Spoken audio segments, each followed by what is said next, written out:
అయ్యా మా మార్గం అంతట్లో మీరు తోడుగా ఉండండి. మేము ఏ మార్గాల్లో నడవాలో, ఏ మార్గంలో నడిస్తే మాకు క్షేమమో, ఏ మార్గంలో మేము నడిస్తే మాకు ఆశీర్వాదమో, ఏ మార్గంలో నడిస్తే ప్రభా మేము క్షేమంగా ఉంటామో, ఆస్వాదింపబడతామో మీకు మాత్రమే తెలుసు ప్రభా. మా ఆలోచనలు పలు విధములుగా ఉంటాయి, మా ఊహలు పలు విధములుగా ఉంటాయి. మీరే ఈ మార్గంలో మమ్మల్ని నడిపిస్తారు. ఈ యొక్క దైవికమైన హస్తము, ఈ దైవికమైన వెలుగు మాతో ఉండి మమ్మల్ని నడిపించండి ప్రభా. అయ్యా ఈ ఫిబ్రవరి మాసము రెండో వారంలోనికి మాకు తీసుకొచ్చారు ప్రభా. మరి రెండో అభిషేకపు ప్రార్థనలో ప్రభా నీ సన్నిధిని ఉంచండి ప్రభా, నీ ప్రభావాన్ని ఉంచండి ప్రభా, నీ ప్రత్యక్షతను మాకు అనుగ్రహించండి ప్రభా. మనుషులు మాట్లాడితే ప్రయోజనం లేదు కానీ జీవం గల నీ వాక్కుతో నీవే మా అందరితో మాట్లాడితే ప్రభా. మీరు మాట్లాడితేనే మా జీవితాలు కట్టబడతాయి, మీరు మాట్లాడితేనే మా జీవితాలు వెలిగించబడతాయి, మీరు మాట్లాడితే మా జీవితాలు సరిచేయబడతాయి ప్రభా. ఎందుకనంటే మీ మాటలు బట్టలు బదులు కొట్టి వంటివి, ఈ మాట అగ్ని వంటిది నాయన, ఈ మాట చాకల వంటి డబ్బు వంటిది.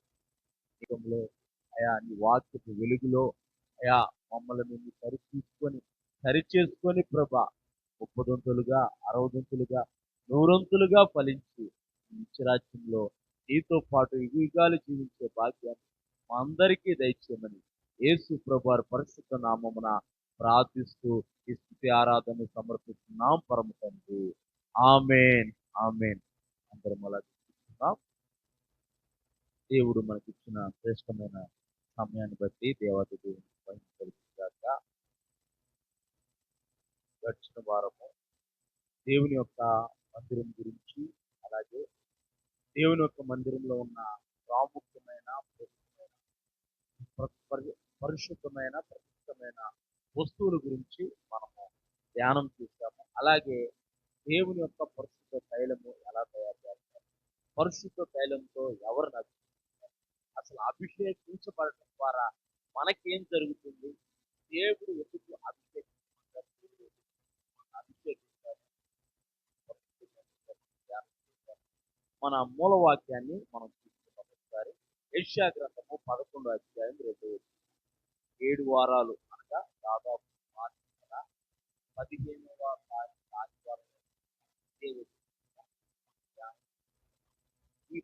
యెషయా గ్రంథము 11వ అధ్యాయం 2వ వచనంలో దేవుని యొక్క 7 ఆత్మలు, దేవుని యొక్క 7 ఆత్మలు, ఈ 7 ఆత్మలు కూడా దేవుని యొక్క పరిపూర్ణతను, దేవుని యొక్క జ్ఞానాన్ని, దేవుని యొక్క వివేకాన్ని, దేవుని యొక్క బలాన్ని, దేవుని యొక్క సన్నిధి, పరిశుద్ధ గ్రంథమైన బైబిల్లో ఈ యొక్క దేవుని యొక్క 7 ఆత్మలు కూడా చాలా మంది వ్యక్తుల్లో అవి దేవుడే ఇచ్చారు, అవి దేవుడే వారికి దయచేశారు, దేవుడే వారికి. ఈ 7 ఆత్మలు కూడా వారిలో సంపూర్ణంగా మనము గడిచిన వారము యెహోవా ఆత్మ అంటే పరిశుద్ధాత్మ, యెహోవా అంటే పరిశుద్ధాత్మ అభిషేకము దావీదు మీద వచ్చినప్పుడు దావీదు జీవితంలో దేవుడు ఎలాంటి కార్యం, దావీదు ఎలాగ అనేది సమాధానం కల్పించాడు, దావీదు ద్వారా ఇశ్రాయేలుకి దేవుడు ఎలా చేశాడు, మనం గడిచిన వారం మనం ధ్యానం చేస్తాం. మరొకసారి ఇది వచ్చిన మనం చదువుతున్నాం. యెషయా గ్రంథము 11వ అధ్యాయము 2వ వచనం. యెహోవా ఆత్మ జ్ఞాన వివేకములకు ఆధారమగు ఆత్మ, ఆలోచన బలమునకు ఆధారమగు ఆత్మ, తెలివిని యెహోవా ఎడల భయభక్తులను పుట్టించు ఆత్మ, అతని మీద నిలిచిన దేవుని నామానికి మహిమ కలుగును గాక. అంటే ఈ ఆత్మలన్నీ కూడా ఈ యొక్క దేవుని యొక్క ఈ ఆత్మలు కూడా యేసు ప్రభు వారిలో ఉన్నాయని చెప్పే యేసు ప్రభు వారి యొక్క సొంత రక్షణలో కనబడిన మనం కూడా దేవుని యొక్క పరిపూర్ణతలో ఎదగాలని, మనము దేవుళ్ళు ఎదగటము దేవుని యొక్క చిత్తమై ఉంది దేవుని నామానికి మహిమ కలుగును గాక. యేసు ప్రభు వారి పోలికలు, యేసు ప్రభు వారి పోలికలు మనం ఎదగటము దేవుని యొక్క చిత్తమై ఉంది. చూద్దాం, మనం గడిచిన వారం యెహోవా ఆత్మ ధ్యానం చేశాము. ఈ రోజు జ్ఞానాత్మ, దేవుడిచ్చే జ్ఞానమైన ఆత్మ మనం ధ్యానం చేద్దాము. ఈ రోజు మన యొక్క వాక్యం యొక్క టైటిల్ వాగ్దానాన్ని స్వతంత్రించుకునే అభిషేకం. దేవుని నామానికి తెలుసుగాక. దేని స్వతంత్రం మనం గడిచిన వారంలో వాగ్దానాన్ని నెరవేర్చి అభిషేకం ప్రార్థన మనం చేస్తున్నాం. దేవుని యొక్క పరిశుద్ధతను అభిషేకించాడు. అలాగే ఈ వారము దేవుని యొక్క వాగ్దానం, దేవుడు మన చుట్టూ తెచ్చే వాగ్దానాన్ని ప్రార్థన అభిషేక ప్రార్థన కొద్ది నిమిషాలు మనం దేవుని యొక్క వాక్యాన్ని ధ్యానం చేద్దాము. ఎవరైతే ఆన్లైన్ ద్వారా యొక్క వీడియోని వాచిస్తున్నారో వారందరికీ కూడా ఆహ్వానం. టెక్నికల్ ప్రాబ్లమ్ ఉండటం వల్ల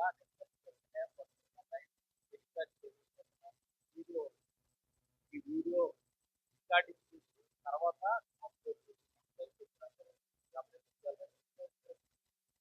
తెలియజేస్తున్నాము.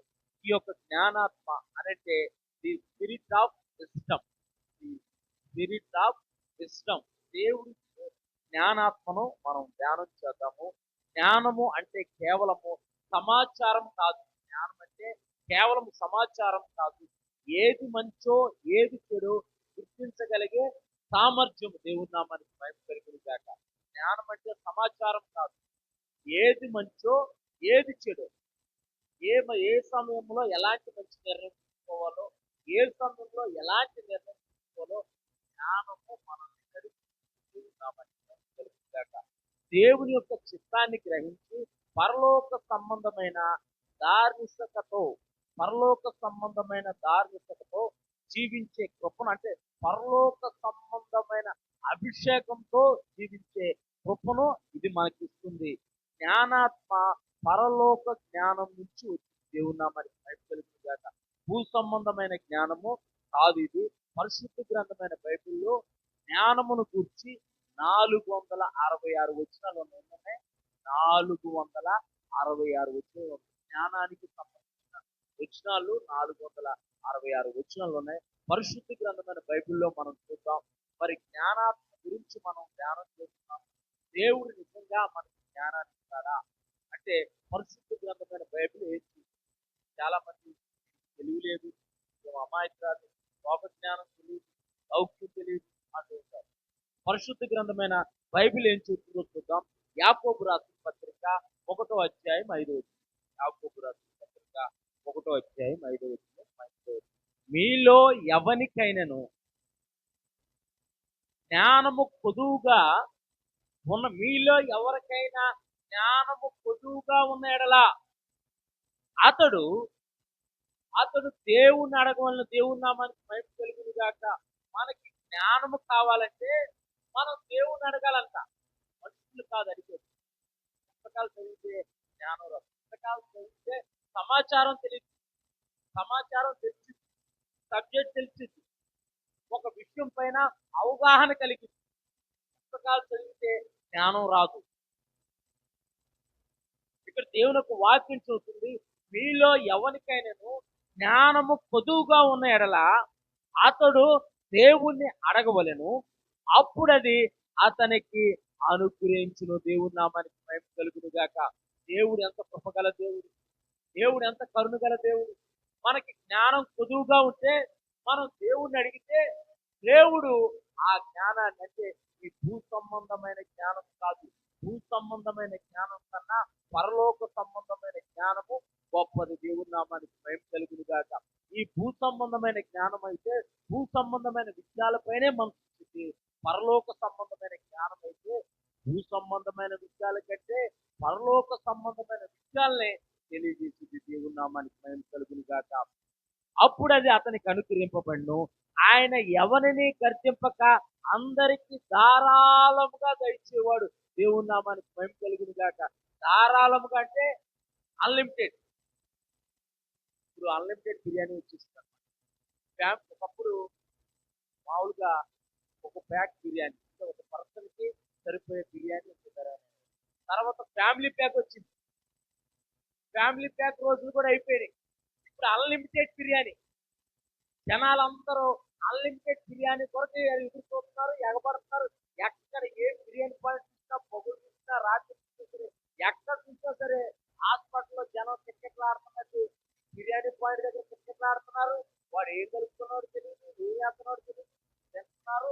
చేసుకుంటున్నారు. అన్లిమిటెడ్ బిర్యానీ కొరకు వారందరూ ప్రయాసపడుతున్నారు. చాలా మంది అన్లిమిటెడ్ బిర్యానీ కొరకు పరిగెత్తున్నారు. ఎందుకంటే అన్లిమిటెడ్ ఎంత కావాలంటే అంత, ఎంత కావాలంటే అంత వాడు పెడతారు అన్నమాట. ఒకప్పుడు ఒక పర్సన్కి ఎంత కావాలో అంతే, ఒక ప్యాక్ బిర్యానీ, తర్వాత ఫ్యామిలీ ప్యాక్. ఇప్పుడు అన్లిమిటెడ్ బిర్యానీ అయిపోయింది. యూట్యూబ్ సోషల్ మీడియా వచ్చిన తర్వాత చాలా మంది భోజనం పైన వంటల పైన రీచ్ చేసి పలానా హోటల్ దగ్గర పలానా ఈ హోటల్లో ఇంతకే అన్లిమిటెడ్ బిర్యానీ ఒక 10-15 రకాల నాన్ వెజ్ కూరలు ఇస్తారని చెప్పి వీడియో చేస్తారు. అన్లిమిటెడ్ దాని కొరకు ఎంత ఖర్చు అయినా చేస్తారు, ఎంత ప్రయాస అయినా పడుతున్నారు. అంటే అన్లిమిటెడ్ బిర్యానీ కొరకు, అంటే ఈ లోక సంబంధమైన ఆహారం కొరకు అది అన్లిమిటెడ్. అంతకంటే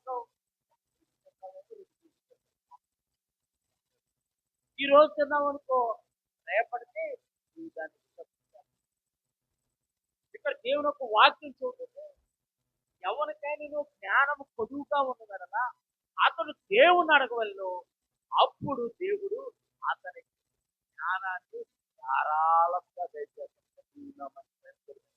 ఎవరిని గద్దించే దేవుడు కాదంట. అందుకే దేవుని ఒక వాక్యం చెబుతుంది, ప్రయాసపడి భారం మోసుకున్న సమస్త జనులారా నా యొద్దకు రండి, నేను మీకు విశ్రాంతిని కలగజేస్తాను. నీ జీవితంలో విశ్రాంతి లేదా? నీ జీవితంలో నెమ్మది లేదా? నీ జీవితంలో ఒడిదుడుకులున్నాయా? కుటుంబ సమస్యలతో బాధపడుతున్నావా? వ్యతిరేకమైన పరిస్థితుల్లో నీవు ఉన్నావా? అప్పుల సమస్యల్లో ఉన్నావా? అవమానాల్లో ఉన్నావా? అనారోగ్య పరిస్థితుల్లో ఉన్నావా? నజరేయుడైన యేసు యొక్క చూస్తే దేవుడు నీ జీవితాన్ని బాగు చేస్తాడు.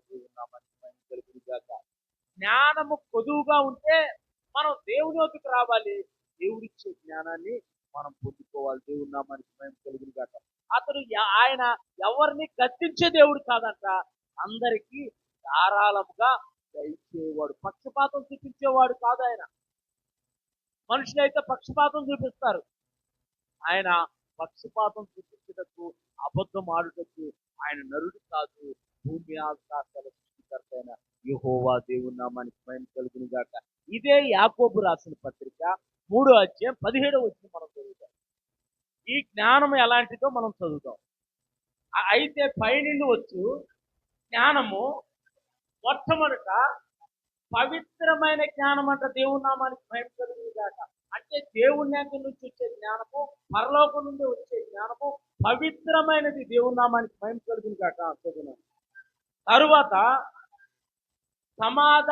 పవిత్రమైనది, సమాధానకరం. నువ్వు జ్ఞానం గలవాడు అనుకో, అందరితో సమాధానం. నువ్వు జ్ఞానం గలవాడు అనుకో, దేవుని జ్ఞానంతో నింపబడ్డావు అనుకో, పరిశుద్ధంగా పవిత్రంగా జీవిస్తావు, ప్రభువుని మహిమపరుస్తావు. నీ క్రియల ద్వారా, నీ ప్రవర్తన ద్వారా, నీ నడవడిక ద్వారా పరిశుద్ధతని కనపరుస్తావు. నీ ద్వారా దేవుని నామము మహిమపరచబడతా ఉంది. దేవుని నామాన్ని లోకస్తులు ఉన్నట్టు క్రైస్తవులు ఉండకూడదు. ఇప్పుడు సోషల్ మీడియాలో ఈ ఆరాధన గురించి అనేక రకాల వాదోపవాదాలు వినపడతాయి. అంటే నా ఆరాధన నా ఇష్టం అంటున్నారు. నీ ఆరాధన నీ ఇష్టం కాదు. మన ఆరాధన దేవునికి భయంకరంగా ఉండాలి.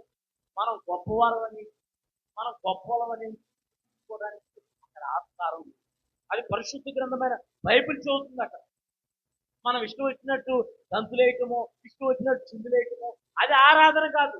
ఒకవేళ నువ్వు జ్ఞానం కలిగి నడుచుకుంటే, జ్ఞానాత్మతో నింపబడితే నువ్వు జ్ఞానం కలిగి ప్రవర్తిస్తావు. నీ ఆరాధన ద్వారా అనేక మంది హృదయాలు తాకపడతాయి. నేను 2012 నేను హైదరాబాదులో నేను మొట్టమొదటిగా వెళ్తున్న సంఘానికి కాకుండా నాకు ఎదురైన అనేక పరిస్థితులు బట్టి, అవమానాలు బట్టి, స్థితిగతులు బట్టి చనిపోవాలనుకున్న పరిస్థితుల్లో నా సహోదరుడు నన్ను ఒక మందిరానికి సంఘానికి, నేను అక్కడికి వెళ్ళినప్పుడు ఒక సిస్టర్ గారు అక్కడ ఆరాధన తను కూడా ఏం చెప్పాడంటే, నాకు వాక్యం బాగుంటుందని చెప్పలా. ఆ మాస్టర్ గారు నాకు వాక్యం చెప్పారు. వాక్యం బాగుంటుందని చెప్పలా. ఆరాధన బాగుంటుంది అన్నాడు. అసలు ఆరాధన చేస్తారా? దేవుడి సన్నిధిని మనం అందిస్తారా? నేను ఎప్పుడు అలాంటి సన్నిధిని అనుభవించలేదు. ఎప్పుడు కూడా అలాంటి సన్నిధిని అనుభవించలేదు. ఆ సహోదరి ఆ సిస్టర్ కొంతమంది సిస్టర్స్ కలిసి ఇలా ఆరాధన చేస్తా ఉంటే హృదయము బద్దలై కరిగిపోతామని దేవున్నామని తెలుసుగాక. ఇది ఆరాధన. మన కుప్పు గంతుల ద్వారా, కోతి గంతుల ద్వారా, చెప్పుల ద్వారా మనుషుల యొక్క హృదయాలు కదిలించబడవు. మనుషుల యొక్క హృదయాలు మార్చబడవు. నువ్వు దేవుని యొక్క అభిషేకంతో నింపబడితే, నువ్వు మాట పలికితే చాలు, నువ్వు పాట పాడితే చాలు, నువ్వు వాయిస్తే చాలు, పాప పవిత్రమైన జీవితాలు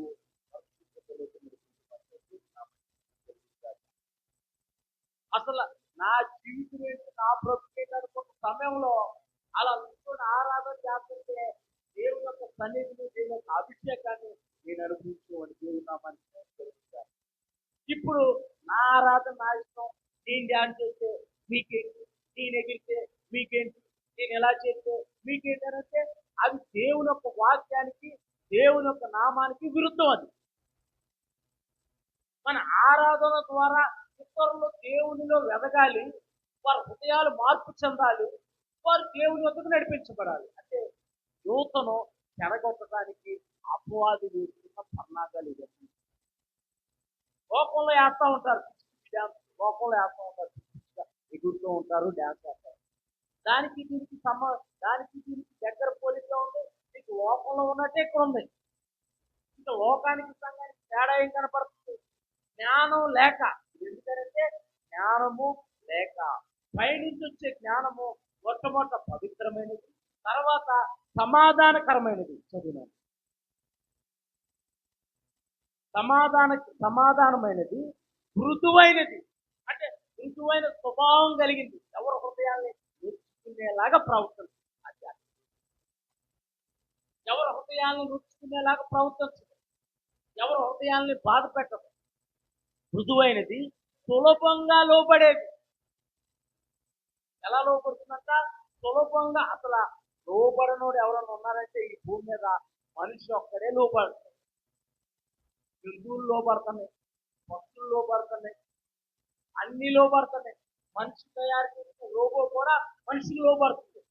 కానీ మనిషి మాత్రం దేవుడికి లోపడట్లా, దేవుని యొక్క వాక్యానికి లోపడట్లా.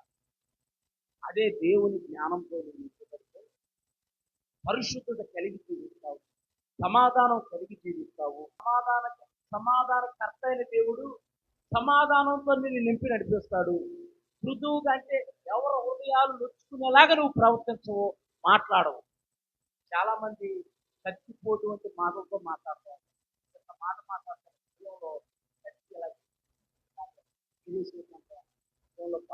చిన్న మాటే, మృదువైన మాటలు క్రోధమును చల్లార్చుదంట. మృదువైన మాట, పాజిటివ్ మైండ్, పాజిటివ్ మాటలు. దీన్ని ఫలానా పని చేయాలనుకుంటున్నాను అని ఎవరైనా చెప్పారనుకో, సరే ప్రయత్నించి సాధించాను అంత మాట. నీకు జరగదులే, నీ వల్ల కాదు అంటారు. నీకు జరగదో, నీ వల్ల కాదు. అసలు ప్రయత్నం చేస్తే కదా ప్రతిఫలం ఏంటన్నది తెలిసేది. ఇక్కడ సులువుగా లోబడినది, కనికరముతోనూ మంచి ఫలములతోనూ నిండుకున్నది. దేవుని నామానికి మహిమ కలుగును గాక. దేవుని యొక్క వాక్యం చూడండి ఎంత స్పష్టంగా, ఎంత అర్థమయ్యే విధంగా పరిశుద్ధాత్మ దేవుడు మన కొరకు రాయి. ఎందుకు దేవుని యొక్క జ్ఞానము మనకు అవసరం అంటే, అది ఎలా ఉంటుందంట? సులువుగా లోబడేది, కనికరముతోనూ మంచి ఫలములతోనూ.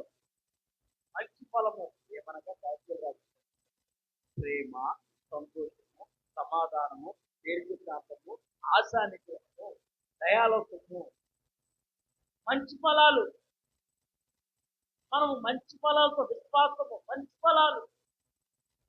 దేవుని జ్ఞానాన్ని పొందుకుంటే మనం మంచి ఫలాలు ఫలిస్తామంట. మంచి ఫలాలు కలిగి జీవిస్తాము.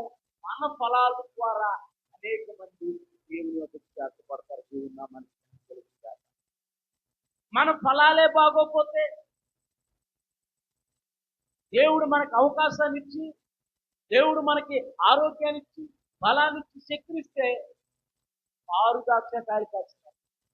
దేవుడు రాళ్ళన్నిటికీ శుభ్రం చేసి ద్రాక్షావళిని తీసుకొచ్చి నాటి దానికి నీరు పోసి ఎరివేసి దానికి సమయానికి ఏది కావాలో అన్నింటినీ సమకూర్చి యజమానులు చూస్తూ ఉంటుంటే కాయలు అయితే కాసింది కానీ అవి ఎలాంటి కాయలు కాసిందంట? ఆరు ద్రాక్ష అంటే చేదు ద్రాక్ష కాసింది. దీన్ని ఏం చేయాలని అంటున్నాడు దేవుడు యెషయా.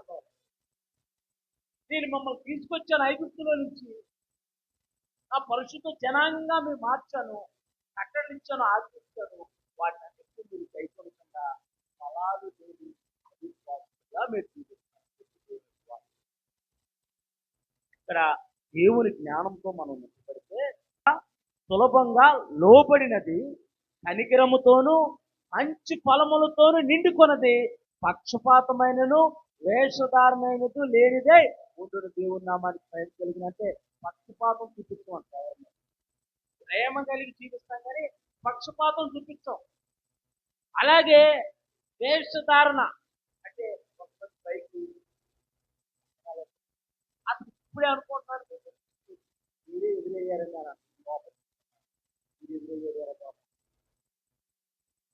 వేషధారణ పైకి భక్తి గలవారై ఉండి దేవుని శక్తిని ఆశ్రయించిన వారుగా ఉన్నారట. వేషధారణ దేవుడు వేషనైనా చెల్లిస్తాడు కానీ వేషధారణని మీకన్నా ముందు పాపులు తుంకరులు వేసులు పరలోక రాజ్యంలో ఉంటారట. ఎందుకంటే వారు నిజమైన మారు మనసులు పొంది జీవించే వారిగా ఉన్నారు. చూద్దాం పరిశుద్ధ గ్రంథమైన బైబిల్లో మనము దేవుడు జ్ఞానాన్ని ఎలా ఇచ్చాడు, దేవుడు జ్ఞానము ఎందుకు ఇచ్చాడు చూద్దాం. పరిశుద్ధ గ్రంథమైన బైబిల్లో దేవుడు జ్ఞానము ఎందుకు ఇచ్చాడనంటే దేవుని మందిరంలో పనిచేయటకు దేవుడు కొంతమందికి జ్ఞానాత్మ ఇచ్చాడు. దేవుడు నామానికి భయం కలిగింది కాక మనము గడిచిన దినాల్లో పరిశుద్ధ మందిరం కొరకు మనం ధ్యానం దేవుడు మోషే ద్వారా ఇవ్వబడిన పరిశుద్ధ మందిరము సాక్ష్యపు గుడారంలో దేవుడు ఆ సాక్ష్యపు గుడారాన్ని తయారు చేయడానికి దేవుడు కొండ మీద మోషేతో మాట్లాడి కొన్ని నమూనాలు, కొన్ని ఆకృతులు దేవుడు తెలియజేసి అన్నాడు మోషేతో, నువ్వు కిందకెళ్ళు, నువ్వు వెళ్ళే లోపల నేను కొంతమంది మీద జ్ఞానాత్మలు ఇచ్చాను. దేవుడు నామానికి భయం కలుగును గాక. దేవుడికి లోబడే వారిని, దేవుడు ఆజ్ఞలు, దేవుడు కట్టలు నడిచే వారిని దేవుడు ఎన్నుకొని తన జ్ఞానాత్మతో అభిషేకిస్తాడు. దేవుడు నామానికి భయం కలుగును గాక. చూద్దాం నిర్గమాకాండము 28వ అధ్యాయము 3వ వచనము మనం చూస్తే కనుక ఇక్కడ అహరోను నాకు యాజకుడు ఉన్నట్లు నీవు అతన్ని ప్రతిష్ఠించుదువు, అతని వస్త్రములను కుట్టుటకై నేను జ్ఞానాత్మతో అతని వస్త్రములు కుట్టుటకై నేను జ్ఞానాత్మతో నింపిన వివేకుల హృదయాలందరికీ ఆజ్ఞము. దేవుని నామానికి భయం కలుగును గాక. అంటే యాజకుని యొక్క వస్త్రాలు అంటే యాజకుని యొక్క వస్త్రాన్ని తయారు చేసేవారు దేవుని జ్ఞానాత్మతో నింపబడిన వారిని దేవుడు ఎన్నుకున్నాడు. దేవుని నామానికి భయం కలుగును గాక. ఎవరిని పడితే వారిని దేవుడు ఇచ్చారు. దేవుడు పని చేయడానికి దేవుడు తన జ్ఞానంతో నింపి అప్పుడు పని కల్పిస్తున్నారు. దేవుడు నామానికి భయం కలుగును గాక. మనకు కూడా జ్ఞాన ఆత్మ ఎందుకు అవసరం అంటే మన జీవన విధానంలో, మన విశ్వాస పోరాటంలో, మనకు ఎదురయ్యే వ్యతిరేకమైన పరిస్థితుల్లో మనం దేవుని కొరకు నిలిచి ఉండటానికి, దేవుని పని చేయడానికి మనకు జ్ఞానాత్మ అవసరం. దేవుని నామానికి భయం కలుగును గాక. ఇక్కడ దేవుడు యాజకుని వస్త్రములు కుట్టుకుంటే నేను జ్ఞానాత్మతో నింపిన జ్ఞాన హృదయాలందరితోనూ నీవు మాట్లాడుము అంటే దేవుడే జ్ఞానాత్మను ఇచ్చాడు. మనం గడిచిన వారం మాట్లాడుకున్నాం. ఆర్క్ ఆఫ్ కవెనెంట్ అంటే నిబంధన మందస్సుము, రేపు వృక్షము, కంగాళము, తూపం వేసే పీఠము, ఇంకా పరిశుద్ధ యొక్క మందిరంలో ఉంచుకున్న వస్తువుల్ని బెసలీలు తయారు చేయడానికి దేవుడు బెసలీలకి జ్ఞాన విద్యా వివేకం గల అభిషేకాన్ని, ఆత్మని ఇచ్చినట్టు పరిస్థితి బైబిల్లో రాయబడుతుంది. అంటే దేవుని ఒక ఆత్మ అభిషేకం ద్వారా, దేవుని జ్ఞానాత్మ అభిషేకం ద్వారా అతడు నైపుణ్యత కలిగి పనిచేయటకు దేవుడు జ్ఞానాత్మను తనలో ఉంచాడు. దేవుని నామానికి మహిమ కలుగును గాక. దేవుడు కేవలము పని తెలిసిన వారిని అనకుండా జ్ఞానాత్మతో నింపబడిన వారిని అని అంటున్నాడు. దేవుని నామానికి అంటే టాలెంట్ ఉన్నోడిని కాదు, అక్కడ టాలెంట్ ఉన్నోడిని కాదు, దేవుడికి లోబడేవాడిని దేవుడు ఎన్నుకుంటాడు. దేవుని నామానికి మహిమ కలుగును గాక. లోక సంబంధమైన తెలివితేటలు వేరు, దైవికమైన జ్ఞానం వేరు. లోక సంబంధమైన తెలివితేటలు అయితే ఎవరిని ముంచాలి, ఎవరిని పాడు చేయాలి, ఎవరిని చూసుకోవాలి, ఎవరి జీవితాన్ని నాశనం చేయాలి. ఇప్పుడు లోకంలో జరిగేది అదే తంతు. లోక జ్ఞానం ఇదే చెబుతుంది. దైవిక జ్ఞానము అలా చెప్పట్లేదు. లోక సంబంధమైన తెలివితేటలు వేరు, దైవికమైన జ్ఞానం వేరు. ఒక పని కేవలము బాధ్యతగా చేయటం కాకుండా దేవుని ఆత్మ నడిపింపుతో చేసినప్పుడు అది పరిశుద్ధతను సంచరించుకునేది. దేవుని నామానికి మహిమ కలుగును గాక. అందుకే ఇందాక ఆరాధన గురించి నేను వివరంగా చెప్పాను. మనం జ్ఞానాత్మతో నింపబడితే మన ద్వారా దేవునికి మహిమ వచ్చిందే తప్పితే కానీ మన ద్వారా దేవునికి అవమానం రాదు. మనం మంచి ఫలాలు ఫలిస్తాం. మనం ఫలించడం ద్వారా అనేకులు ప్రభువైన యేసుక్రీస్తు వారి వద్దకు వస్తారు. దేవుని నామానికి మహిమ కలుగును గాక. నిర్గమాకాండము 31వ అధ్యాయము 5-6 వచనాలు కనుక మనం చదువుతూ ఉంటుంటే, ఇక్కడ దాను గోత్రముల నుంచి దేవుడు ఒక వ్యక్తిని ఎన్నుకున్నాడు. దేవుని మందిరంలో పరిశుద్ధమైన పనిముట్లు తయారు చేయటకు, పరిశుద్ధమైన వస్తువులను తయారు చేయటకు దేవుడు ఎన్నుకున్నాడు. అలాగే నిర్గమాకాండము 35వ అధ్యాయము 26వ వచనంలో కూడా ఏ స్త్రీలు జ్ఞాన హృదయం గలవారై ప్రేరేపబడుతురు అంటే దేవుని యొక్క మందిర పని కొరకు దేవుడు కొంతమంది స్త్రీలను జ్ఞాన ఆత్మతో, జ్ఞాన హృదయంతో ఇచ్చాడట. దేవుని నామానికి కలిగించాక. అందుకే సామెతల గ్రంథము 14వ అధ్యాయం 1వ వచనంలో జ్ఞానవంతురాలు తన ఇల్లును కట్టుకొనును, మూఢురాలు తన చేతులతో తన ఇల్లును ఓడపెరుచుకొనును. జ్ఞానవంతురాలైతే దేవుని మాటకు లోబడింది, అలాగే తన ఇంటిని కూడా బాగుగా కట్టుకునింది. మూఢురాలైతే దేవుని యొక్క వాక్యానికి మనకి దేవుడు అవసరము. దేవుని నామానికి కలిగిన కాక. చూద్దాం, పరిశుద్ధ గ్రంథమైన బైబిల్లో 3 వ్యక్తులను చూపిస్తాను. నాకు ఇవ్వబడిన సమయంలోనే ఇష్టపడుతున్నాను. 3 వ్యక్తుల్ని మనం చూద్దాం త్వరగా. 3 వ్యక్తులు కూడా, చాలా మంది వ్యక్తులు దేవుడు ఎన్నుకున్నాడు, చాలా మంది వ్యక్తులు కూడా దేవుని యొక్క జ్ఞానాత్మను ఇచ్చారు. ముఖ్యంగా పరిశుద్ధ గ్రంథమైన బైబిల్లో ప్రాముఖ్యత కలిగిన 3 వ్యక్తుల్ని మనం చూద్దాం. మొట్టమొదటిగా జ్ఞానము కలిగిన యోసేపు. దేవుని నామానికి కలిగిన గాక. ఆదికాండము 41వ అధ్యాయము 37 నుంచి 40 వచనాల వరకు మనం చదివితే, అక్కడ ఐగుప్తులో ఫరో రాజుకు ఒక కళ వచ్చింది. ఆ కళ ఫరో రాజును చాలా కలవరపరుస్తుంది.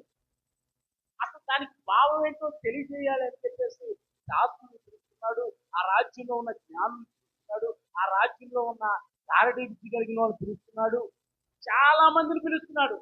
ఎవరిని పిలిచినా సరే అతను కళ చెబుతున్నాడు, ఆ కళకు భావం చెప్పలేకపోతున్నాడు. కళ చెబుతున్నాడు రాజు, కళకు భావం చెప్పలేకపోతాడు. ఇంకా ఒకట్ల రాజు, నాకు ఫలానా కళ వచ్చింది, ఈ కళకు భావం చెప్పాలంటే వారు చెబుతున్నారు కానీ దానికి సింక్ అవట్లా. ఆ కళకి దానికి భావం, సరైన భావం చెప్పలేకపోతున్నారు. దేవుడు జ్ఞానాత్మను ఇచ్చిన యోసేపును చెరసాల నుంచి బయటికి తీసుకొచ్చాడు. దేవుని నామానికి కలిగిన గాక.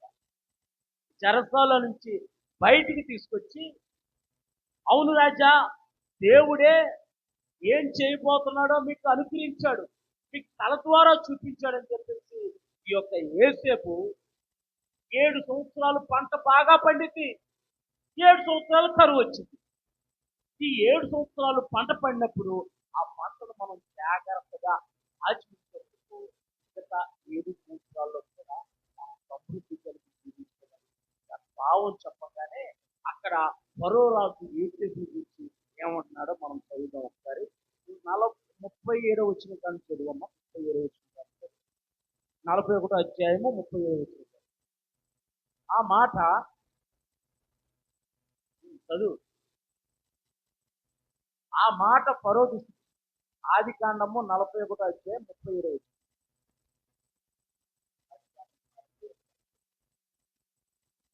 ఆ మాట ఏ మాట? యోసేపు చెప్పాడు, అవును రాజా, నీకు కల వచ్చింది, దేవుడు నీకు కళను అనుగ్రహించాడు.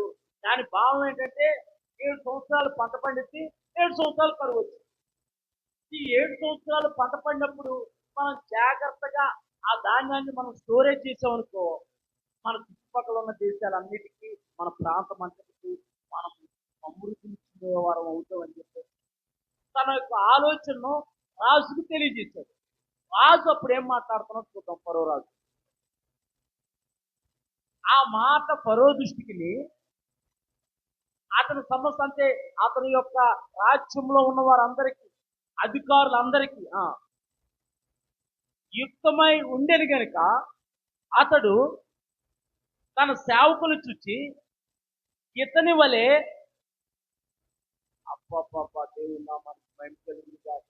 ఇతని వలె దేవుని ఆత్మ గల మనిషిని కనుగొనగలమా? నేను దేవుని నామానికి భయం కలుగును గాక. నీవు దేవుని ఆత్మ అభిషేకంతో, దేవుని జ్ఞానాత్మతో నింపబడితే నువ్వు 100 మందిలో ఉన్నా, 1000 మందిలో ఉన్నా, నీ గుర్తింపే వేరు. దేవుని నామానికి భయం కలుగును గాక.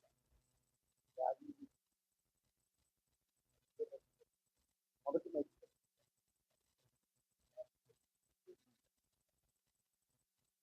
చదువు. ఆ మాట ఫరో దృష్టికి, అతని సమస్త సేవకుల దృష్టికి యుక్తమై అనుకూలమై ఉండేది కనుక అతడు తన సేవకులు చూసి ఇతని వలె దేవుని ఆత్మ, అంటే దేవుని ఆత్మ ఇందులో ఉంది, దేవుని జ్ఞానాత్మ ఈయనలో ఉంది, కనుగొనగలనా అని నిన్ను. మరియు ఫరో, దేవుడే నీకు తెలియపరచాడు, దేవుని నామానికి భయం కలుగును గాక. రానున్న రోజుల్లో దేవుని యొక్క జ్ఞానాత్మతో మనం నింపబడి ఏసేపుని దేవుడు ఎలాగైతే ఇచ్చింటాడో వాళ్ళని కూడా ఇచ్చిపోతున్నారు. దేవుని నామానికి భయం కలుగును గాక. ఎవరో ఇంటి పక్కన ఇంటిలో ఎవరో ఆస్తిలో ఫలానా కల వచ్చింది, నాకు ఇంటికో కలవరంగా ఉంది, నాకు ఇంటికో భయంగా ఉందని కల చెప్పాను అన్నా అనుకో, ఆ కళకు బావులు చెప్పగలిగే నైపుణ్యత, అభిషేకము దేవుడిని కనుగొస్తున్నాడు. దేవుని నామానికి భయం కలిగింది కాక. పోయిన సంవత్సరం ఒక సహోదరి ఇలాగే రాత్రి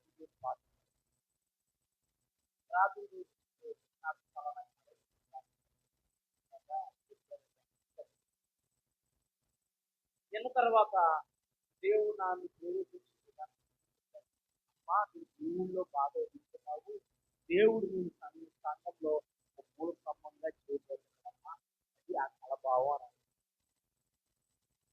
తర్వాత ఇంకో పాస్టర్ గారిని కూడా అడిగిందంట. అది నాకు తెలియదు. ఆ పాస్టర్ గారితో చెప్పారంట,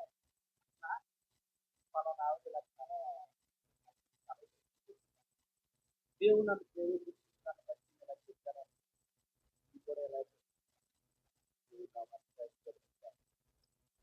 నీవు అంటే నీకు కల వచ్చింది, నీవు ఎంతమంది దగ్గరికి వెళ్ళినా సరే దేవుని ఆత్మతో నింపబడిన వ్యక్తులు మాట్లాడితే అది ఒకే విధంగా ఉండింది. దేవుని నామానికి భయం కలుగును గాక.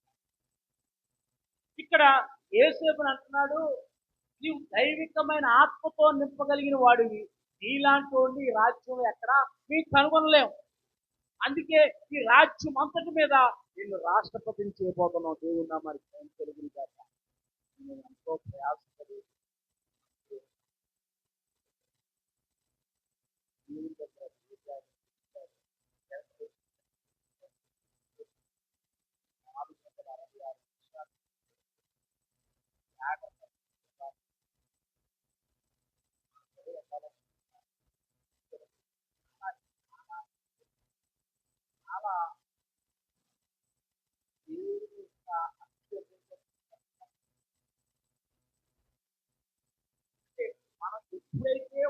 వాక్యమే మన జీవితాన్ని కట్టింది. నా జీవితాన్ని అయితే వాక్యం కట్టింది కూడా అదే, నిలబెట్టింది కూడా అదే.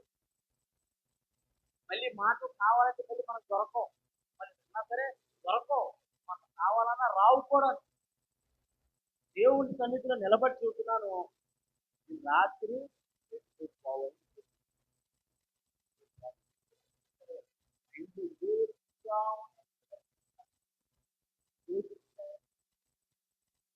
ఎందుకంటే దేవుని ఒక మాటను నీ సహాయంతో చెప్పాలి ప్రభా, నేను ప్రయాసపడతాను. నా ఆలోచన విధానం నీ సహాయంతో చెప్పాలి. నీకు చాలా డీప్గా ఆలోచిస్తాను. నేను ఎంతవరకు దాన్ని ఎంత లోతుగా పరిశోధించాను, అంత లోతుగా పరిశోధించి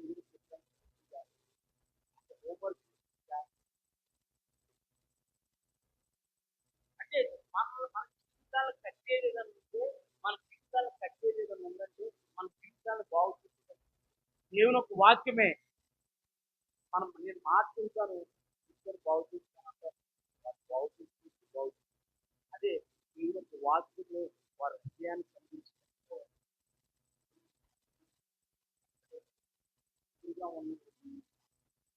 పశ్చాత్తాపడి మారుమనసు పొందే వరకు ఆ హృదయము అలా సంధించబడతారని దేవుని నామమున తెలుపుతాను.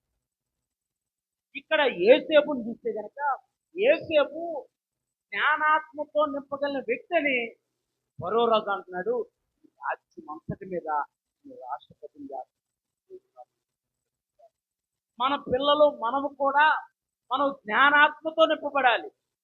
ఏ సమయంలో ఏ నిర్ణయం, ఏ సమయంలో మనం ఎలా ప్రవర్తించాలి, ఏ సమయంలో మనం ఎలాంటి నిర్ణయం తీసుకుంటే మన జీవితానికి వీలైతే అన్నది జ్ఞానాత్మ ద్వారానే. ఇక్కడ మొదటి దినవృత్తాంత గ్రంథంలో 12వ అధ్యాయం 32వ వచనంలో ఇక్కడ ఇస్సాకారీయులు అని అంటే ఈ యొక్క యాకోబుకు పుట్టిన 12 మంది కుమారులు, 12 గోత్రకర్తలు. ఈ 12 గోత్రకర్తల్లో ఇస్సాకారీయులు కూడా ఒక గోత్రం అన్నమాట. మొదటి దినవృత్తాంతాల గ్రంథము 12వ అధ్యాయం 32వ. మొదటి దినవృత్తాంతాల గ్రంథము 12వ అధ్యాయం 32వ. చదువు 32. ఇస్సాకారీయులు ఎవరంట? ఇస్సాకారీయులు. ఈ ఇస్సాకారీయులు ఎవరనంటే యాకోబు పుట్టిన కుమారులో ఒకళ్ళు. అంటే దేవుడు ఇశ్రాయేలీకి ఇచ్చిన గోత్రంలో ఒక గోత్రం ఇస్సాకారీయులు గోత్రం. ఈ గోత్రం యొక్క ప్రత్యేకత ఏంటంటే, ఈ జనాంగం యొక్క ప్రత్యేకత ఏంటంటే, అక్కడ దేవుడు వాక్యం ద్వారా మనకు తెలియజేస్తారు. చదువు మొదటి ఇస్సాకారీయులలో సమయోచితం అంటే వాళ్ళకి ఏ జ్ఞానం ఉంది? సమయోచితమైన జ్ఞానం. అంటే ఒక నిర్ణయం తీసుకోవాలంటే ఈ నిర్ణయం మంచిదా కాదని తెలియజేసే జ్ఞానము ఆ గోత్రీకులకు దేవుడు అనుగ్రహించాడు. అదే అభిషేకాన్ని దేవుడు ఈ ఉదయకాల సమయంలో మనందరి మీద కుమరుస్తున్న దేవుడు నామానికి జరుగుతుందాక. ఎందుకనంటే ఒక నిర్ణయం జీవితాన్ని కట్టింది, ఒక నిర్ణయం జీవితాన్ని పోటీ. సమయోచితమైన జ్ఞానము ఇస్సాకారీయుల్లో దేవుడు ఇచ్చిన ఆ గోత్రంలో వారికి దేవుడు అనుగ్రహించాడు. ఇస్సాకారీయుల గోత్రానికి సమయోచితమైన జ్ఞానము కలిగే వారిని దేవుడు ఎన్నుకున్నాడు. దేవుడి నామానికి కలిగినగా సమయోచితమైన జ్ఞానం కలిగిన వారిగా ఇస్సాకారీయుల గోత్రులని దేవుడు అభిషేకించాడు. దేవుడి నామానికి కలిగినగా.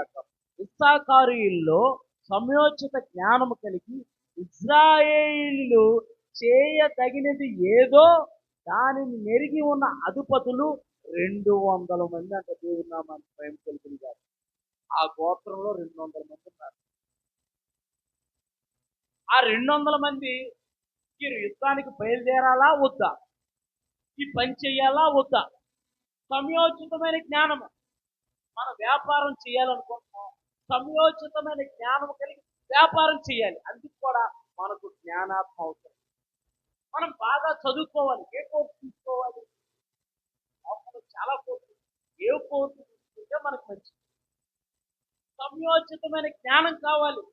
ఆ సంయోచితమైన జ్ఞానము దేవుడు మనకు కనిపిస్తాడు. ఏ ఉద్యోగం చేయాలి మనం? కొన్ని కొన్ని ఉద్యోగాలు ఉంటాయి. పేరు గొప్ప, ఊరు తిప్ప అన్నట్టు. పేరుకే ఉద్యోగం, రాసి లంపాన పెడతారు. కొద్ది చాకిరీ చేయించుకుంటారు, జీతం తక్కువ, పని ఎక్కువ, చాకిరీ ఎక్కువ. అలాంటప్పుడు మనం ఏ ఉద్యోగం చేయాలి?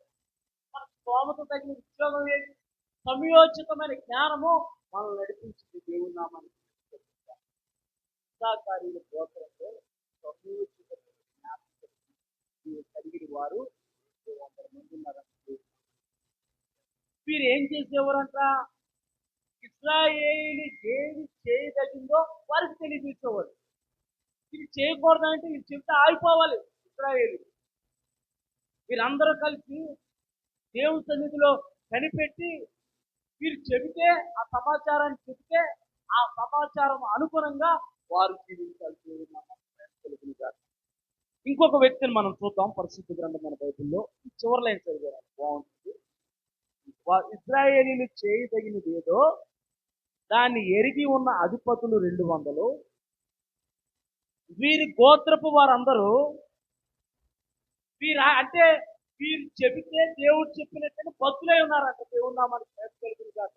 ఎవరైనా నేను సలహా అడిగారనుకో, నేను కూడా ప్రభు కృపను బట్టి చాలా మంది దైవజనులకి, చాలా మంది ఆత్మీయ సహోదరులకి, చాలా మందికి సలహాలు ఇస్తా ఉంటారు. అంటే దేవుడు నా హృదయంలో పెట్టిన దాన్ని బట్టి నేను చెబుతూ ఉంటాను.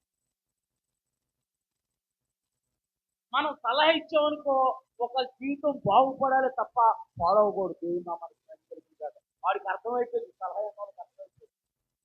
అబ్బా ఫలానా వాళ్ళు సలహా ఇచ్చారు, ఆ జీవితం బాగుపడింది, అది ఏ విషయంలోనైనా, ఒక్క విషయంలోనే కాదు. సంయోచిత జ్ఞానము అనేక విషయాలకు అవసరమైన సంయోచితమైన జ్ఞానము దేవుడు మనందరికీ దయచేయును గాక. దేవుని నామానికి కలిగిన గాక. రెండో వ్యక్తిని మనం చూద్దాం. జ్ఞానము గల సొలొమోను. మొదటి రాజుల గ్రంథము 4వ అధ్యాయం 29వ వచనం. మొదటి రాజుల గ్రంథము 4వ అధ్యాయము 29వ వచనము 30వ వచనం. త్వరగా వెళ్ళిపోదాం.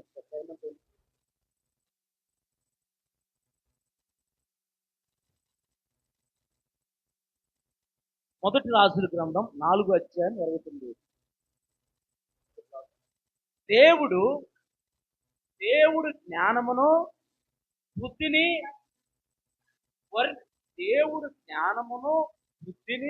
వర్ణింప శక్యము గాని వివేచన గల మనసును, అబ్బా దేవుని నామానికి మహిమ కలుగును గాక.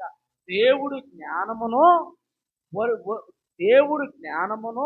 బుద్ధిని వర్ణింప శక్యము గాని వివేచన గల మనస్సు దేవుడు మనందరికీ అనుగ్రహించిన గాక. దేవుడు నామానికి సొలొమోనుకి ఇచ్చే దేవుడా, మనకి ఇవ్వని దేవుడా?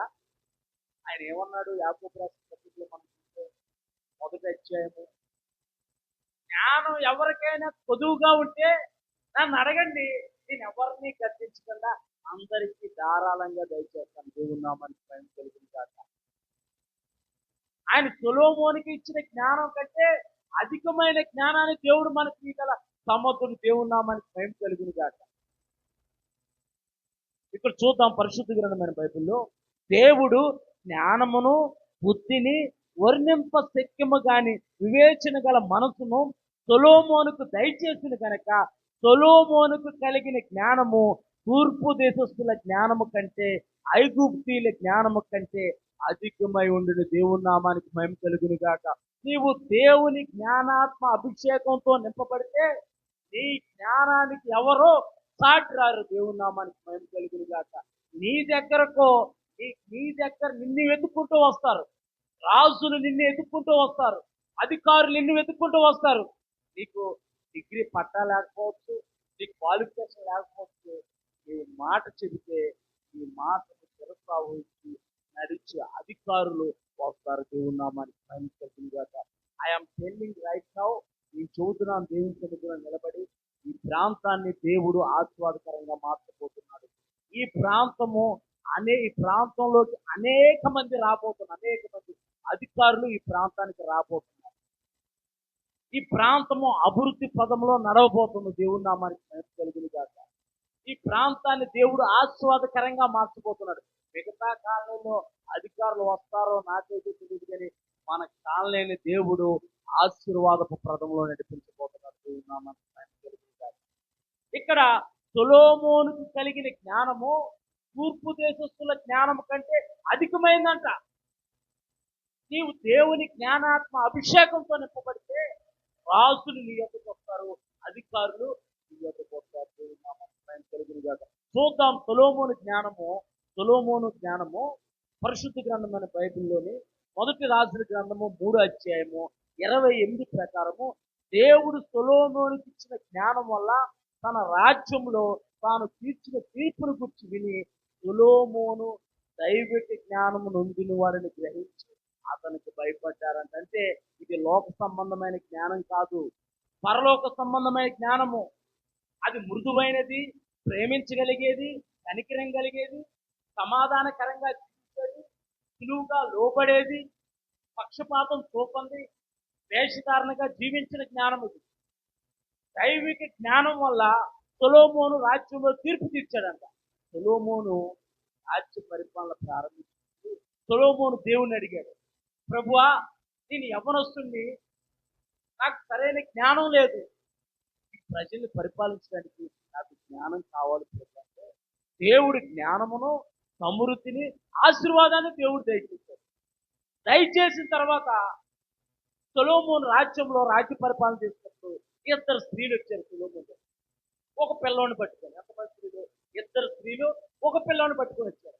ఈ పిల్లోడు నా ఓడంటే నా ఓడు అంటారు, ఈ పిల్లోడు నా పిల్లోడు నాకు ఇచ్చే అన్నారు. సొలొమోను దైవిక జ్ఞానం ఎదురు సొలొమోను అన్నాడు, నీ పిల్లోడా అని అడిగారు. అవునండి నా పిల్లోడే, అంత నాలాగే ఉన్నాడండి, చూడండి కళ్ళు చూడండి, ఇవన్నీ చూడండి, నాలాగే ఉన్నాడండి. ఇంకొక ఆమెను అడిగాడు, చూడండి same colour, same to same అని అంటుంది ఆమె. అవునా, సరే అయితే ఖడ్గాన్ని తీసుకురండి. ఖడ్గంతో ఈ పిల్లవాడిని 2గా చేసి పెరుతాను ఇచ్చిందంటే ఆ పిల్లవాడి యొక్క నిజమైన తల్లి బాబు,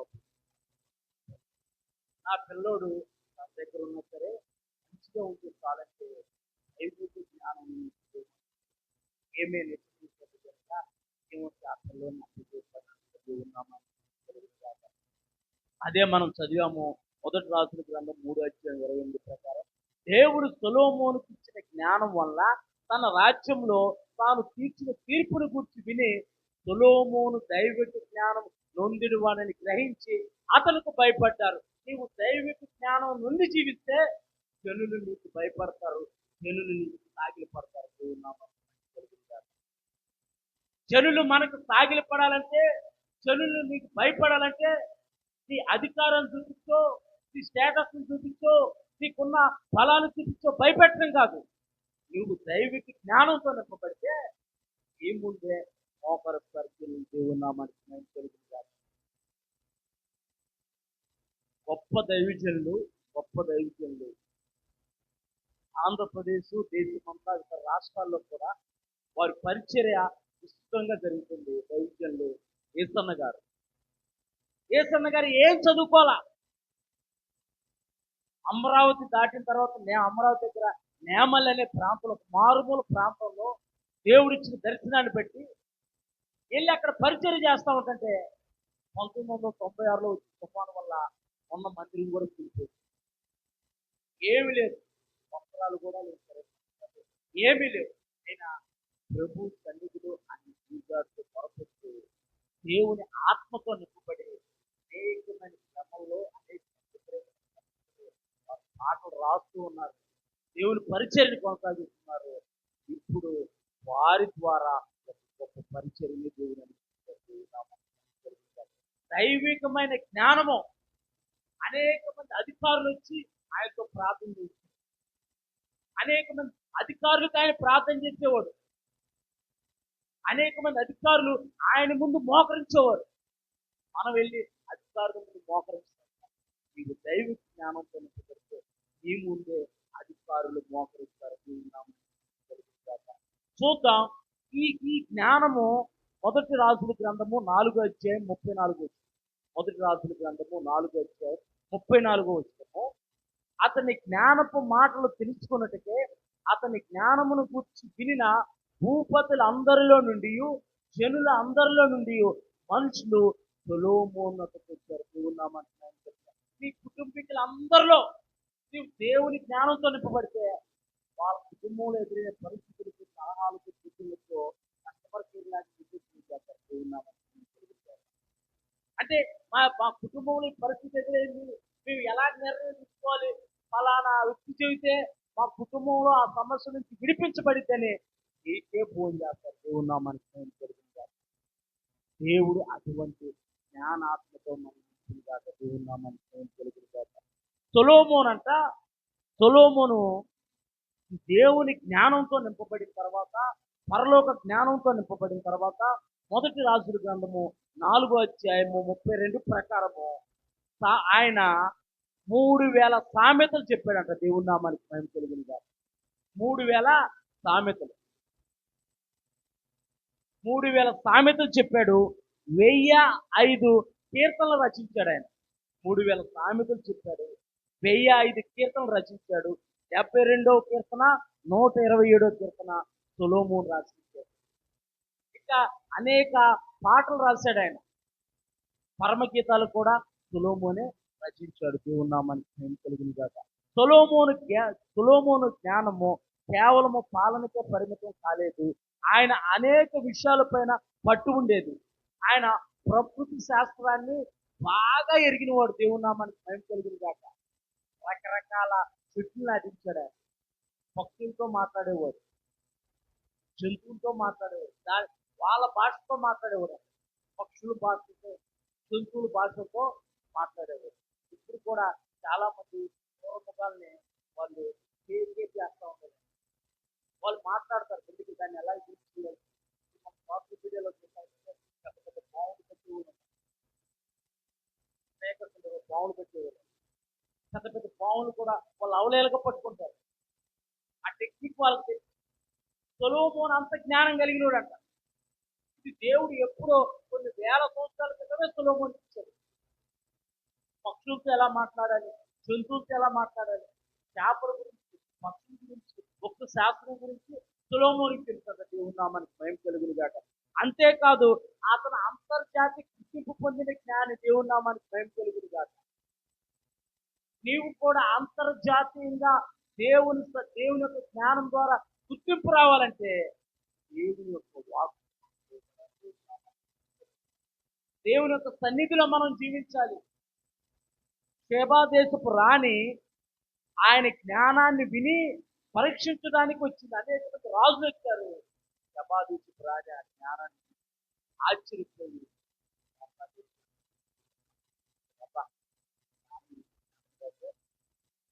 జ్ఞానం నీది, నీలాంటి జ్ఞానం ఎక్కడా లేదు.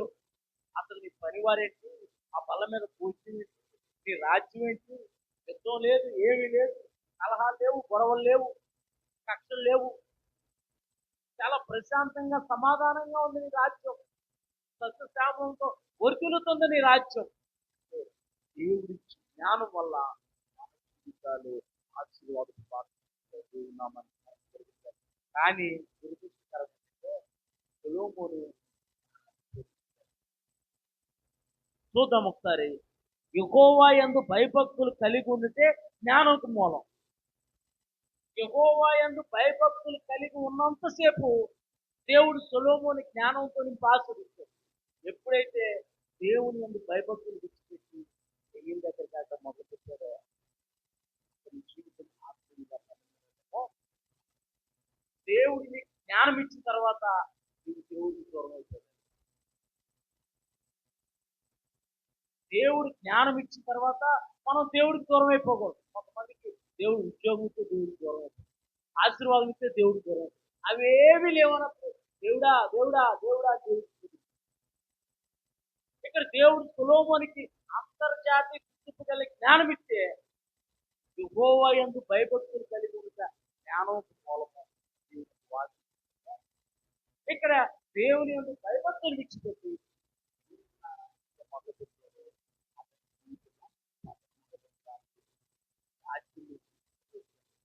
రాజ్యాన్ని కొల్లగొట్టించారు. అతని యొక్క రాజ్యంలో ఉన్న వారిని బానిసలుగా చేశారు. అతను ఎంతో సుందరంగా కట్టిన మందిరం కూడా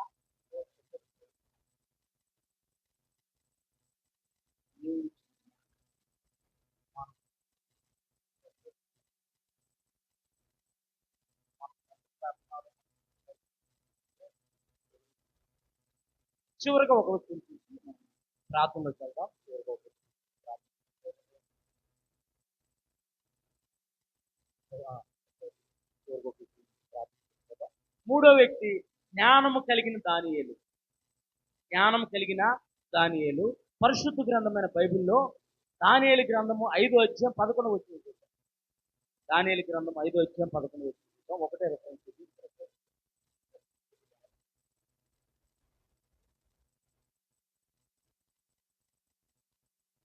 దానియేలు గ్రంథము 5వ అధ్యాయం 11. నీ రాజ్యంలో ఒక మనుషుడు ఉన్నాడు. అతడు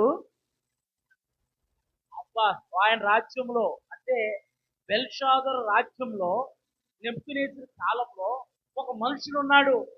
అతడు ఎవరంట? చదువమ్మ. పరిశుద్ధుల దేవతల ఆత్మ గలవాడు. నీ తండ్రి కాలంలో అతడు దైవ జ్ఞానం వంటి జ్ఞానం అని రాత్రి దైవ జ్ఞానమే కలిగిన వాడు. దైవ జ్ఞానం వంటి జ్ఞానము కలిగిన వాడు రాత్రి దైవ జ్ఞానం కలిగిన వాడే. బుద్ధియు తెలివి కలవాడై ఉన్నాడట. దేవుడు నామానికి మహిమ కలుగును గాక. ఆ రాజ్యంలో కూడా దానియేలు ఉన్న రాజ్యంలో కూడా ఆ రాజు నెబుకద్నెజరుకు కల వచ్చింది, కలమర్చిపోయాడు. కల వచ్చింది, కలమర్చిపోయాడు. కల వచ్చిందని గుర్తుంది కానీ కలమర్చిపోయాడు. ఈయన అంటాడు నెబుకద్నెజరు, నాకు రాత్రి కల వచ్చింది, నేను కలమర్చిపోయాను. నాకు ఆ కళ చెబితే రాజ్యంలో ఉన్న శాస్త్రుల్ని, జ్ఞానుల్ని, వివేకవంతుల్ని బతకనిస్తాను, లేదంటే అందరినీ చెప్పారు. ఎక్కడ గొడవ? కళ మర్చిపోయాడు రాజు. నాకు వచ్చిన కళ యాజ్గా నాకు చెబితే వాళ్ళు బతుకుతారు, లేదంటే మొత్తం అందరినీ లేపేస్తారు అన్నాడు. రాజ్యంలో ఉన్న శాస్త్రులు, జ్ఞానం, వివేకులు, గారడి ఉరుకుతున్నారు. అప్పుడు ఈ దానియేలు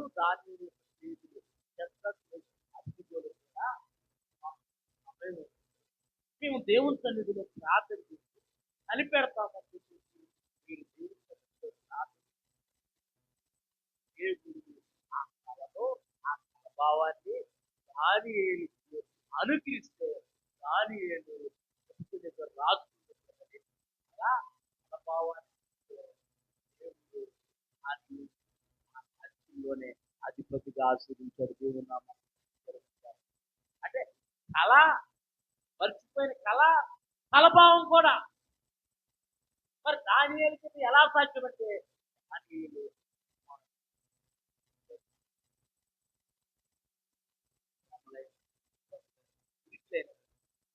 వ్యతిరేకమైన పరిస్థితులైనా సరే ఇంకా దానియేలు ఎలాంటి జ్ఞానం కలిగిన వాడంటే బెల్షాజర్ కాలంలో బెల్షాజర్ అనే రాజు దేవుని మందిరంలో తెచ్చిన ఉపకరణాలన్నింటినీ, పరిశుద్ధమైన ఉపకరణాలన్నింటినీ అపరిశుద్ధంగా వాడుతూ ఉంటుంటే దేవుని గోడ మీద ఒక మాట రాసేసి ఆ మాట రాస్తే అందరూ కట్ట ఉరిగిపోయారు.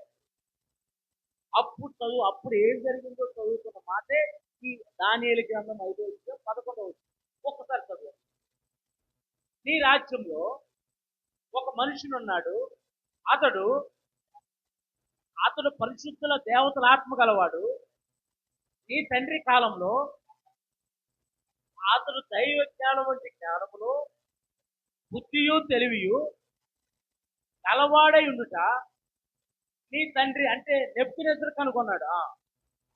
కనుక నీ తండ్రి అయిన రాజు నెబుకద్నెజరు తెకుండ గాండ్రులకు గాది గల వారికి, కలదీళ్లకును, జ్యోతిష్యులకును అంటే వీళ్ళందరికీ అధిపతిగా దానియేలు హెచ్చించాడు. ఇప్పుడు దేవుని యొక్క చెయ్యొచ్చి గోడ మీద వాక్యం రాసింది, మాట రాసింది. ఈ మాట భావం తెలియజేయాలంటే ఎవడి వల్ల కాక ఎవరు పగలేక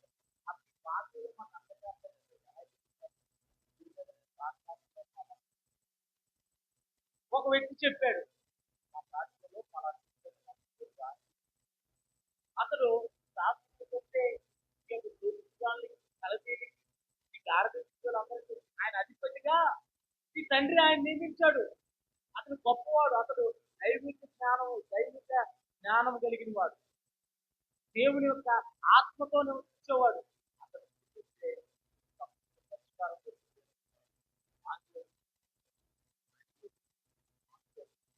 దాని భావం చూస్తే దేవుని నామాన్ని తెలుసుగాక. గోడ మీద దేవుని రాత. బెల్షాజర్ రాజు కాలంలో గోడ మీద కనిపించిన వింత రాతను మెనే టెకేల్ ఉపార్సిని చదివి దాని భావాన్ని తెలియజేయగానే ఆ రాజు బెల్షాజరు దానియేలు ఇంకా అధికంగా దేవుని నామాన్ని తెలుసుగాక. దాని భావం ఏంటంటే, నీ రాజ్యం పోతుంది, నువ్వు శత్రువులు చేసి చిక్కుతావు. ఉన్నది ఉన్నట్టు చెప్పాడు, నీ రాజ్యం పోతుంది, నీ శత్రువులు చేసి చిక్కుతావు, మీరు పట్టుకెళ్ళిపోతారు. ఈ రాజ్యము మొత్తం పోతుంది, వేరే రాజు ఈ రాజ్యం మొత్తం ఆక్రమించుకుంటారని చెప్పినా సరే రాజు దాని రాజునేమో శత్రువులు కొట్టి పట్టుకెళ్ళిపోతున్నారు. దానియేలు గుర్రం మీద రాజు విధుల్లో జీవిస్తున్నారు. దేవుడు నామాన్ని దేవుడు ఇచ్చిన జ్ఞానము నిన్ను అత్యధికంగా ఆశీర్వాదపు చెప్పిన మాట ఏంటి? నీ రాజ్యం పోయిరా, నువ్వు నవ్వులు పాలైపోతావు, నువ్వు అనవసరంగా ఎక్కడికైనా పారిపో, ఎక్కడోసారి దాక్కో అన్నా సరే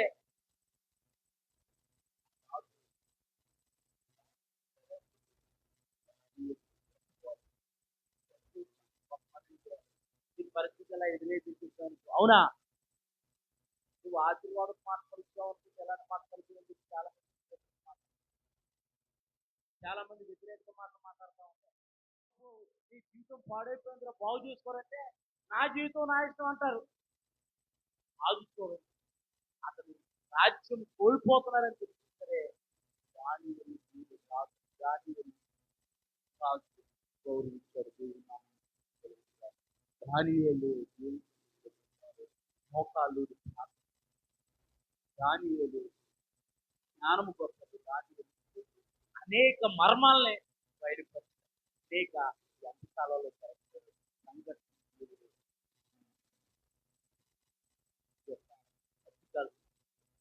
దేవుడు మనకు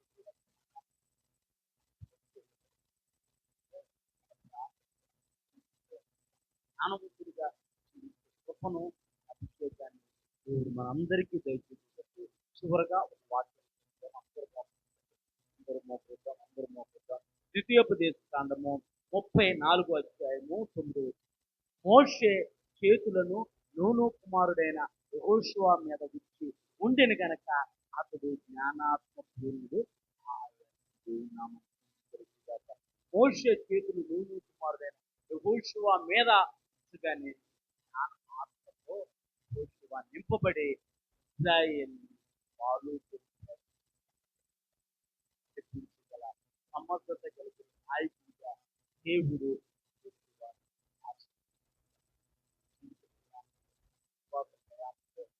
మనకి ఎదురవుతున్న వ్యతిరేక జ్ఞానం ఉంటుందా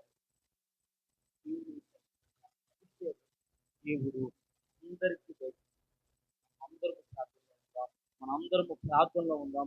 మనమందరము ప్రార్థన చేద్దాం. అయ్యా అటువంటి జ్ఞానాన్ని మాకు దయచేయండి ప్రభా, అటువంటి జ్ఞానాత్మ మాకు దయచేయండి ప్రభా, అటువంటి అభిషేకాన్ని మాకు దయచేయండి ప్రభా, అటువంటి ఆత్మ అభిషేకాన్ని మాకు దయచేయండి ప్రభా. అయ్యా యేసయ్యా, యేసయ్యా నీ జ్ఞానాత్మతో మమ్మల్ని నింపు, నీ అభిషేకంతో మమ్మల్ని నింపు, నీ జ్ఞానాత్మతో మమ్మల్ని నింపునాయన, నీ అభిషేకంతో మమ్మల్ని నింపునాయన. అయ్యా నీ పరిశుద్ధ తైలాన్ని ప్రభా, నీ పరిశుద్ధాత్మకు సాదృశ్యముగా, నీ అభిషేకానికి సాదృశ్యముగా తండ్రి ప్రభా అయా మేము ఉపయోగిస్తుండగా అయా ఆనాడు నూను కుమారుడైన యెహోషువ పైన మోషే చేతులుంచినట్టుగా మీ మీ హస్తములో ప్రతి బిడ్డ శిరస్సు పైన ఉంచండి. ప్రతి బిడ్డని జ్ఞానాత్మ పూర్లుగా మార్చండి. నీ పరలోక జ్ఞానంతో నింపండి ప్రభా. నీ పరలోక జ్ఞానము కనికరము గలది. నీ పరలోక జ్ఞానము సులువుగా లోబడుతుంది. నీ పరలోక జ్ఞానము పక్షపాతం లేనిది. నీ పరలోక జ్ఞానము తండ్రి ప్రభా అయా సొంత ప్రయోజనాలని ప్రభా చూసుకునేది కాదునైనా అయా అయా నీ దైవిక జ్ఞానంతో, నీ దైవిక జ్ఞానంతో, నీ దైవిక జ్ఞానాత్మ అభిషేకంతో మమ్మల్ని నింపండి ప్రభా. మమ్మల్ని నింపండి ప్రభా. ఏసేపు జీవితంలో నీవిచ్చిన కళ, దర్శనము, వాగ్దానము నెరవేర్చబడింది నాయన. వాగ్దానాన్ని స్వతంత్రించుకునే కృపను ఏసేపుకు దయచేసినట్టుగా మీరు మాకు ఇచ్చిన వాగ్దానాన్ని మేము స్వతంత్రించుకునే ఆ అభిషేకాన్ని మాకు దయచేయండి ప్రభా. దయచేయండి, దయచేయండి ప్రభా. అయా ఈ పరిశుద్ధ తైలాన్ని ప్రభా అయా అభిషేకించండి పరిశుద్ధాత్మ. అయా ప్రతి శిరస్సు పైన ఈ పరిశుద్ధ తైలము పోయబడుతున్నదా అయా నీ హస్తాలు ప్రతి ఒక్క శిరస్సు పైన ఉంచి జ్ఞానాత్మ పూర్ణిగా ప్రభా వారిని ఆస్వాదించమని యేసు పరిశుద్ధ నామమున ప్రార్థిస్తున్నాం పరమ తండ్రి. ఆమేన్. మీరందరూ అలాగే ప్రార్థన చేసుకుంటూ ఉండగా పరిశుద్ధాత్ముడా, పరిశుద్ధాత్ముడా అయా నీ పరిశుద్ధ తైలం పోయిపోయిన ప్రతి శిరస్సు పైన అయా మీ హస్తాలుంచి ప్రతి బిడ్డను నీ జ్ఞానాత్మతో నింపండి. నీ జ్ఞానాత్మతో అభిషేకించండి. వారు చేయబోయే పనుల్లో, వారు చేస్తున్న ఉద్యోగాల్లో, వారి చదువుల్లో, వారి వ్యాపారాల్లో, వారు విజయ పదంతో నడిచే విధంగా జ్ఞానాత్మతో వారిని నింపండి. నీ జ్ఞానాత్మ అభిషేకంతో వారిని నింపండి ప్రభా. వారు ఇది మొదలుకొని పరలోక సంబంధమైన జ్ఞానముతో నింపబడి ఈ నామానికి భయంకరంగా వారు జీవించే కృపను దయచేయమని లోకరక్షకుడిని యేసు ప్రభు పరిశుద్ధ నామంలో అయా ప్రార్థిస్తున్నాం పరమ తండ్రి. ఆమేన్, ఆమేన్, ఆమేన్. చివరి ప్రార్థన చేసుకొని ఆశీర్వాదం. పరిశుద్ధుడైన తండ్రి, మహిమగల దేవ, ఈ యొక్క తండ్రి ప్రభ సన్నిధిని బట్టి, ఈ యొక్క ధన్యతను బట్టి మీరు మమ్మల్ని అభిషేకించిన ఈ యొక్క జ్ఞాన ఆత్మ అభిషేకాన్ని బట్టి, వాగ్దానాన్ని బట్టి, అభిషేకాన్ని బట్టి ఇప్పుడు వచ్చిన ప్రతి కుటుంబాన్ని మీరు అద్భుత రీతిగా ఆశ్చర్యంగా కొనసాగిస్తున్నారు. ఆనాటికి మీరు అభివృద్ధి పరచండి, పాడుపడండి. ప్రతి కుటుంబాన్ని పేరు పేరున మీరు జ్ఞాపకం తీసుకోండి. ప్రతి కుటుంబాన్ని ప్రభా మీరు దర్శించి బలపరిచి ప్రభా ఆ కుటుంబాల్లో ఉన్న అవసరాలు, అక్కర్లు, శోధనలు, సమస్యల నుంచి విడిపించండి. వాళ్ళ ప్రయత్నాల్లో, పనుల్లో, వ్యాపారాల్లో, పిల్లల చదువుల్లో, అన్ని విషయాల్లో మీరు బలహీనంగా ఉంటున్న వారిని గాయపడిన హస్తంతో ముట్టి పరిపూర్ణమైన స్వస్థత, విడుదల, ఆరోగ్యము దయచేయండి. కుటుంబానికి తోడుగా ఉండి సహాయం దయచేయండి. 7 వారాల అభిషేక ప్రార్థనలో 2 వారాలు జరగడానికి జరగబోయే 3వ వారానికి కూడా చేతులకు అప్పగిస్తున్నాను. ఈ విషయాల్లో తోడుగా ఉండి సహాయం దయచేయండి. ప్రతి కుటుంబాన్ని ప్రతి ఒక్కరి పేరు పేరున మీరు జీవించి ఆస్వాదించి జ్ఞానాత్మతో మీరు అభిషేకించండి. వందనాలు, స్తోత్రాలు చెల్లిస్తూ యేసు పరిశుద్ధ నామమున ప్రార్థిస్తున్నాం. ఆమేన్. ఆశీర్వాదం పొందుదాం. ఇప్పుడు మన తండ్రి అయిన దేవుని ప్రేమ, ఆయన కుమారుడు లోకరక్షకుడైన యేసుక్రీస్తు వారి కృప, పరిశుద్ధాత్మ సహవాసం కలిగి మనకును లోకంలో ఉన్న పరిశుద్ధులందరికీ ఆయన రాకడ పర్యంతరం నడిపించింది కాక. ఆమేన్. సమస్తమైన మహిమ, ఘనత, ప్రభావము నజరేయుడైన యేసయ్య నామానికి చెల్లించును గాక. ఆమేన్, ఆమేన్.